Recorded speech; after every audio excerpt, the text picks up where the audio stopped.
뮌헨이라는 독일 도시 아래에 다카우라는 조그만한 옛 왕궁 터가 있는 도시가 있습니다. 거기에 유태인 포로 수용소 2차 대전의 잔혹상을 그 안에서 일어났던 일들을 그대로 보존해 준 수용소가 있습니다. 사람들이 그것을 볼 때마다 가는 사람마다 가슴이 찢어지는 아픔을 느끼지 않으면 사람 아닙니다. 그런데 거기 나오는데 이런 글귀가 써졌습니다. 역사를 기억하지 아니하는 자는 반드시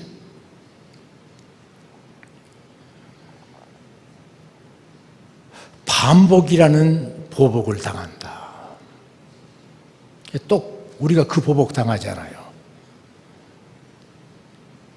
초대 대통령은 하와이로 쫓겨가고, 둘째 대통령은 시해를 당하고, 셋째 대통령은 있는지 없는지도 모르게 사라졌고, 그 다음에 전두환 대통령, 노태우 대통령 쭉 세보면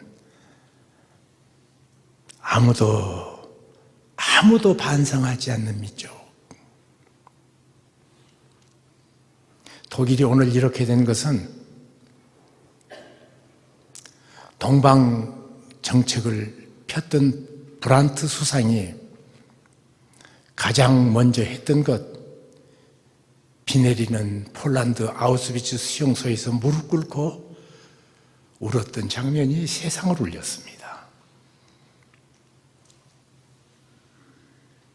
자기를 돌아보지 않는 민족은 계속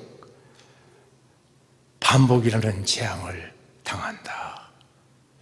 이것은 우리가 모두 수긍하는데, 문제는 내 삶에 있어서도 내 주변에 일어나는 사건들을 보면서, 또 내 앞서 실수를 보면서 생각하지 않고 자아 성찰하지 않는 사람에게는 그것이 반복됩니다. 우리는 역사 앞에서, 사람 앞에서가 아니라, 사람은 속기도 하고 모르는 부분도 있는데 모든 것을 보시는 하나님 앞에 내 인생이 어떻게 사는 것이 바른 인생일까? 우리들은 우리 주변에 일어나는 사건을 보면서, 우리 역사 현장을 보면서 자신을 살피고, 그리고 날마다 하나님 보시기에 바른 삶이라는, 세상 역사가 보는 삶하고도 다른, 그 앞에는 어둠과 빛이 일반입니다. 아무것도 숨길 수 없는 그분 앞에, 밝은 눈 가지신 하나님 앞에 내 인생이 어떻게 살아야 될까? 오늘 이 시간 우리들은 다니엘서 12장 2절 3절을 통해서 하나님의 생애를 향한 두 가지 큰 메시지를 마음에 되새기고 우리 인생의 삶의 양식이 되기를 바랍니다. 첫 번째로 이렇게 말합니다. 땅의 티끌 가운데서 많은 사람들이 일어나겠다고 말합니다. 다시.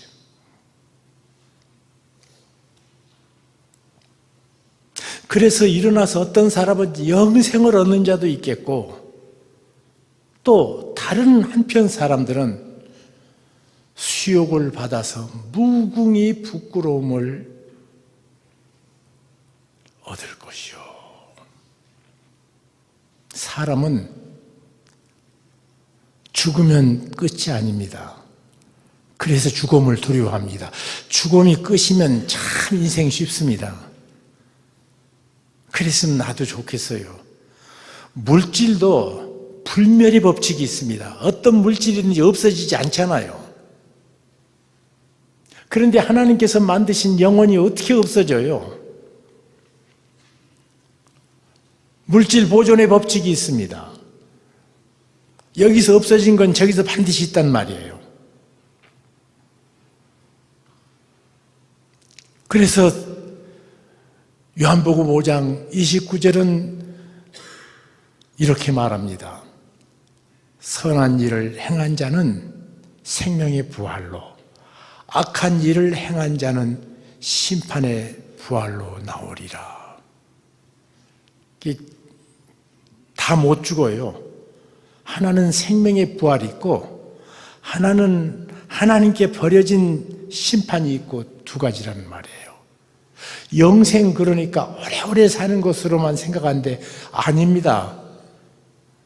어떤 인생도 못 죽습니다. 멸절되지 않습니다. 심판과 생명의 차이일 뿐입니다. 영생을 얻는 자도 있겠고 여기 다니엘서의 말대로 무궁히 부끄러움을 당할 자도 있겠다고 말합니다. 그러면 영생이 똑같이 못 죽는데 영생은 뭔가? 영생은 유일하신 참 하나님과 그의 보내신 자 예수 그리스도를 아는 것이니이다. 여기 안다는 말은 통째로 알고 교제한다는 말이에요. 이 안다는 말은 성경에 이 안다는 말의 첫 번째 기록된 기록이 아담이 하와를 알매 그랬어요. 그 안다는 것이 이 여자구나 아는 거 그거 아니잖아요. 하와를 알매 깊이 아는 것, 속속들이 아는 것. 그런데 이 관계 속에서 인생은 행복이 옵니다. 지금 세계 화두가 행복이 뭐냐 그러면요, 이제까지는 여러 요건을 얘기했는데 이제 딱 한 가지로 귀결됩니다. 다른 것이 아니라 만나는 인간관계가 바로 된 그 상태에서 행복이 온다고 모두들 얘기합니다. 이 세상 살면서 이 세상에서 주는 행복은 인간관계에서 옵니다. 사람은 내가 나에게 정당해서 내 잘못을 제일 못 봅니다. 자기를 객관화시키는 눈이 열리지 않으면 항상 자기는 옳고 상대방은 틀렸어요. 이것이 인생입니다. 그래서 인생 살아가면서 계속 남에게 나도 모르게 상처를 주고 삽니다.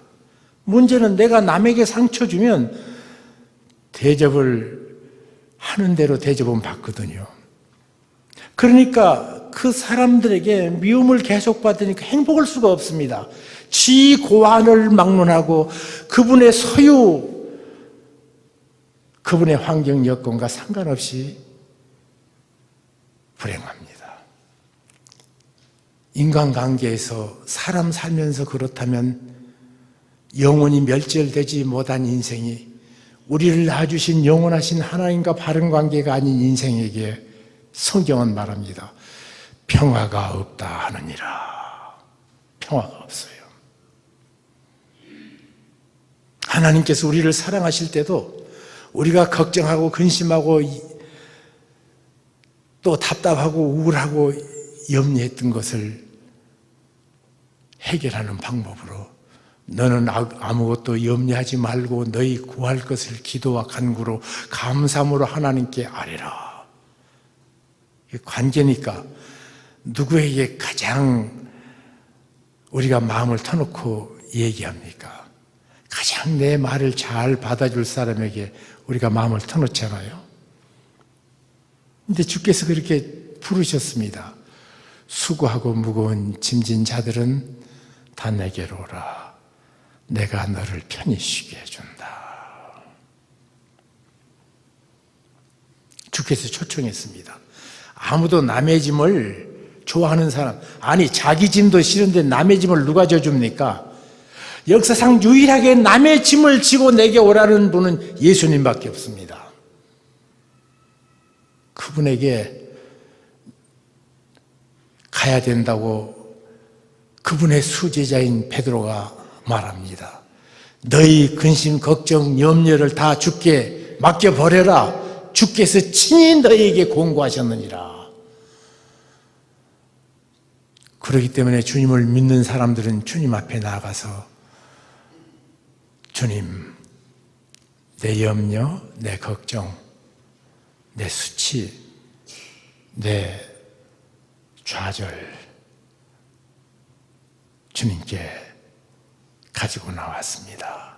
그럼 주께서 어떻게 해결하시냐면요, 모든 지각에 뛰어나신 하나님의 평강이 내 마음과 생각을 지켜주신다. 참 하나님의 방법이 묘합니다. 내가 그 근심, 걱정, 염려 말했으면 그거 해결해 주셔야 되는데 거기에 대해서 노 코멘트, 아무 말 없습니다. 그것은 있다 가다 없다고 계속 그러는 거거든요. 근본적인 건 뭔 줄 아느냐? 하나님의 평강. 그것으로 염려, 근심, 걱정하는 내 마음을 아름답게 감싸주시고 그 근심, 걱정, 염려에서 보호해 주십니다. 그리고 그러면 하나님과 신앙생활 하면서 하나님께서 어떤 사람을 가장 귀하게 여기시는가? 그것이 3절에 기록되어 있습니다. 지혜 있는 자는 궁창의 빛과 같이 빛날 것이요 많은 사람을 옳은 대로 돌아오게 한 자는 별과 같이 영원토록 빛나리라. 지혜는 뭡니까? 하나님의 뜻을 분명하게 깨달은 사람, 그 깨달음이 지혜입니다. 그래서 우리가 지혜를 알려면 여기서부터 시작돼야 된다고 성경은 말합니다. 인생에게 지혜 없다는 것 알아야 돼요.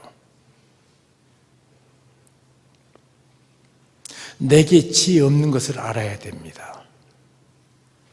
그런데 참 지혜자이신 하나님의 뜻을 분별하는 것, 지혜라고 말했고, 그래서 하나님의 선하시고 기쁘시고 온전한 뜻이 무엇인지 분별하도록 하라. 사도 바울이 이것은 그리스도인이 이 땅 살면서 반드시 붙잡아야 될, 지혜가, 우리가 어떤 때는 지혜가 있기도 하고 지혜도 없기 때문에요, 속아요. 또 아예 지혜가 없는 줄 알면 지혜를 찾겠는데 내 지혜가 조금 있으니까 그 지혜로 대치하다가 진짜로 지혜 있는 삶을 못 살더라고요. 그래서 날마다 살아계신 하나님의 나를 향하신 뜻이 뭘까? 그걸 분별하고, 사명은 뭔가? 하나님의 나를 향하신 지혜를 붙잡고 그 말씀을 순종해 사는 것이 우리 인생의 가장 빛나는 산업이 됩니다. 모든 사람이 똑같지 않습니다. 지혜는 하나님의 뜻을 분별하는 것이고,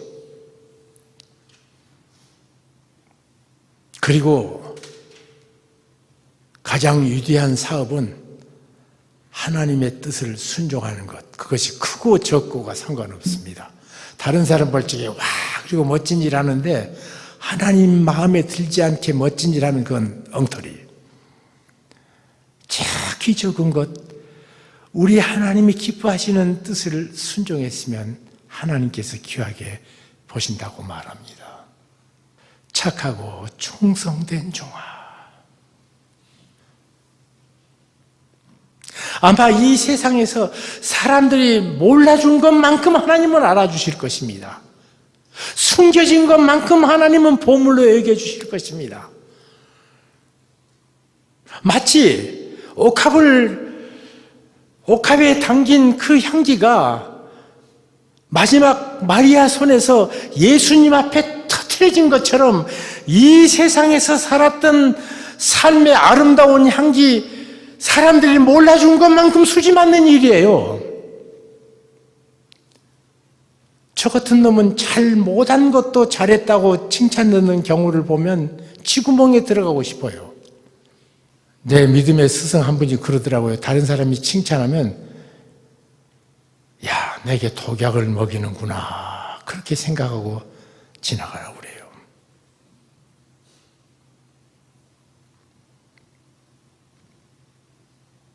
빛은 어둠이 가릴 수가 없습니다. 스웨덴의 바렌벨이라는 유명한 기업 집단이 있습니다. 5대 네로입니다. 거기는 스웨덴이 세계에서 국가 인지도가 참 높은 나라입니다. 그런데 그 국가 인지도보다 더 높은 기업 집단이 바로 이 바덴베리 기업 집단입니다. 이 바덴베리가 그렇게 그걸 손봉호 박사가 1시간 동안 인터뷰한 것을 명견말리라는 곳에서 발표한 적이 있습니다.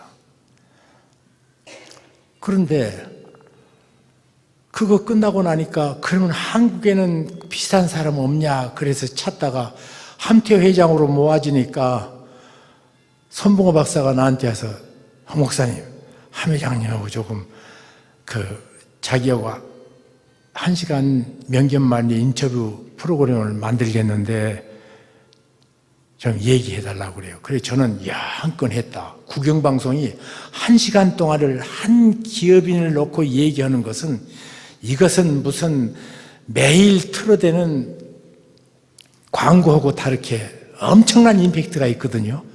그래서 나는 큰 건 한 건 했다. 그러고 가서 회장님, KBS에서 1시간 인터뷰하자고 그럽니다. 그러니까 저한테 딱 한마디예요.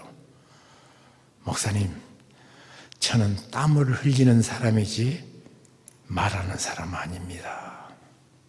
제가 그분을 사귀면서 그분이 어떻게 늘 생각하고 말하고 사신 줄 알기 때문에 2번 말을 못했습니다. 손 박사가 어찌 됐어? 그래서 말하셨더니 안 된다고 그러셨어. 몇 번이나 말했어. 1번 말했는데 내가 알기로는 그분 변경 안 될 마음입니다. 에이, 홍 목사 그렇게 졸라대서 되냐고. 그래서 한번 만나게 해달라고 그래서 손 박사님이 만나자고 합니다. 그러니까 식사 대접 제가 그러면 해드리죠. 자기도 존경하는 분이라고 그러면서 같이 식사를 하는데 밥도 안 먹고 졸라대더라고요. 마지막까지 피그시 웃으면서 손 박사님, 제가 뭘 한 게 있어야 말하죠. 그리고 내 평생 신조는 나는 땀을 흘려서 일하는 사람이다. 이것입니다. 손 박사도 손 들었어요. 못했습니다. 그래서 제가 이 영감님 참 이제 남은 세상 얼마 안 되니까 예수님 만날 준비를 단단히 하는구나. 왜냐하면 사람들이 알아주는 것 주께서는 내 상은 내가 다 받았다. 이분은 주님 앞에서만 상 받으려고 작심한 어른이구나. 그리 생각했습니다. 그리고 그분이 돌아가셨습니다. 저는 그래서 오뚜기 문제는 이제 끝났다 생각했는데, 아니, 그렇게 주변 사람에게도 단둘이 시키고, 그때 아들한테도 명령하고, 홍보실에도 명령하고, 절대 내 얘기하지 말라고 명령하시더라고요. 근데 그렇게 그 아들까지 껴가지고 축복스러운 삶을 물려준 사람이 대한민국에 누가 있는가? 그래서 우리들이 내가 여기서 마련해 주는 것으로 내 자식에게 최대의 유산을 남겨주는 것이 아니라 살아계신 하나님 앞에서 살았던 삶이 자식들에게 축복이 되어야 됩니다.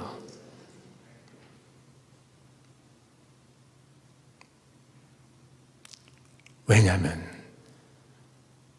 주께서 궁창의 별과 같이 많은 사람을 옳은 대로 인도한 사람은 영원토록 비치는 축복. 그래서 아브라함이 죽었는지 2000년, 3000년 됐는데도 하나님께서 아브라함 후손들에게 말합니다. 내가 너희 조상 아브라함을 생각해서 너희를 긍휼히 여기고 너희를 사랑하고 너희를 놓을 수가 없구나. 너희를 축복하지 않을 수가 없구나.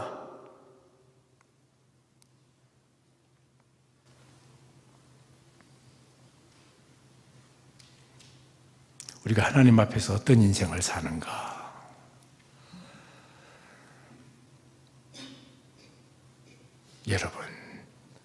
어떻게 사시겠습니까? 모두 못 죽습니다.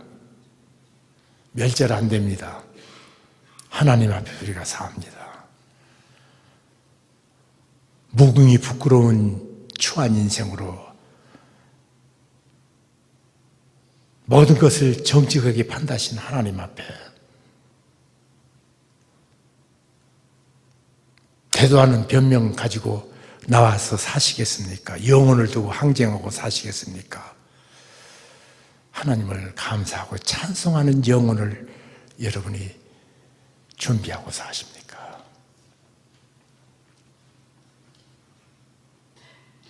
땅의 티끌 가운데 자는 자들 중에 일어나 영생을 얻는 자도 있겠고, 수욕을 당해서 영원히 부끄러움 당할 자도 있을 것이요,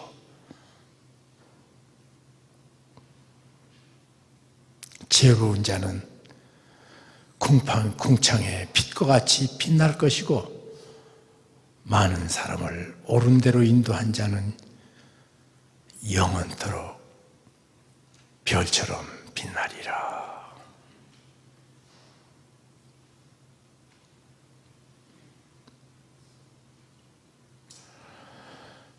주의 은혜가 오늘 이 시간에 임해서 우리 속에 내가 가야 될 인생의 방향을 바로잡고 믿음으로 서나아가는 축복된 복된 시간 되기를 주님의 이름으로 축복합니다. 기도하겠습니다. 주님, 감사합니다. 은혜 베푸시니 감사하고, 오늘 또 진리 가운데 우리를 부르셔서 이 진리를 깨닫는 자에게 궁창의 빛과 같은 빛이 내게 있다고 말합니다. 그 빛을 붙잡고 빛 속에 사는 인생 되게 은혜를 베푸시고, 많은 사람을 옳은 대로 인도하는, 사람 영혼을 사랑하고 영혼을 세우고 영혼을 기뻐하며 하나님 앞으로 안내하는 영광스러운 생애를 살도록 머리 숙인 귀한 주의 아들과 딸들 속에 함께해 주시기 구합니다. 함께해 주시니 감사하고 예수 그리스도 이름으로 기도하옵나이다. 아멘.